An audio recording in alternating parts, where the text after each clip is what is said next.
Sustainable Development Goals. In 2015, almost 195 nations agreed with UN that they can change the world into a better place for future generations. This idea was originally composed by the UN, United Nations, to promote prosperity while protecting the planet. So what was the reason for the formation of Sustainable Development Goals? Almost 17 reasons was proposed by the nations to United Nations that turn into 17 goals that are integrated together as a blueprint to achieve a better and more sustainable future for all the organisms in our planet. These 17 goals are recognized as the ending of poverty and other deprivations must go hand in hand with plans to improve health and education, reduce inequality, and spur economic growth, all while tackling climate change and working to preserve our oceans and forests. This will eventually obtain a more wonderful ecosystem not only for humans but for other organisms as well. One of the goals in the Sustainable Development Goals is climate action, Goal 13. This goal urges people to take urgent action to combat climate change and its impacts. Do you know, most of the increase on global temperature since 1950s has been caused by human activities. Global temperatures have also been increased by about 1 degree Celsius in the past century, and the Arctic Sea ice and glaciers are melting. However, there are a few methods to combat climate change. Firstly, we should grow our own food. Next, we should also take public transit more often, and more importantly, we should support or join youth-led movements to spread awareness about climate change. Now on to the next goal.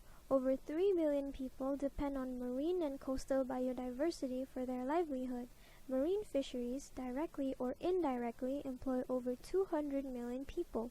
Coastal waters are deteriorating due to pollutions and eutrophication. Without concerted efforts, coastal eutrophication is expected to increase in 20% of large ecosystems by 2050. Roughly 80% of marine and coastal pollution originates on land, including agricultural runoff, pesticides, plastics, and untreated sewage.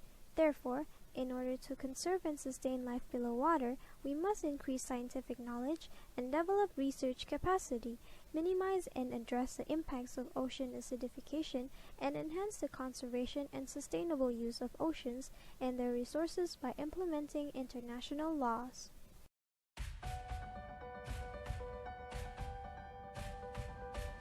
Billions of people depend on forests and agriculture for a living. Forests are home to more than 80% of all terrestrial species of animals, plants, and insects. Mountainous regions provide 60% to 80% of the Earth's fresh water. Restore forests, land, terrestrial, and freshwater ecosystems. Protect biodiversity and natural habitats. Promote access to genetic resources and fair sharing of the benefits. Eliminate poaching and trafficking of protected species. Prevent invasive alien species on land and in water ecosystems. Integrate ecosystems and biodiversity in governmental planning. Increase financial resources to conserve and sustainably use ecosystem and biodiversity. We need to inform and inspire people and institutions to take action against climate change. Innovate and adopt technological solutions to mitigate and adapt to climate change. Protect the most vulnerable against climate change impacts. We have to reduce pollution and protect marine and coastal ecosystems.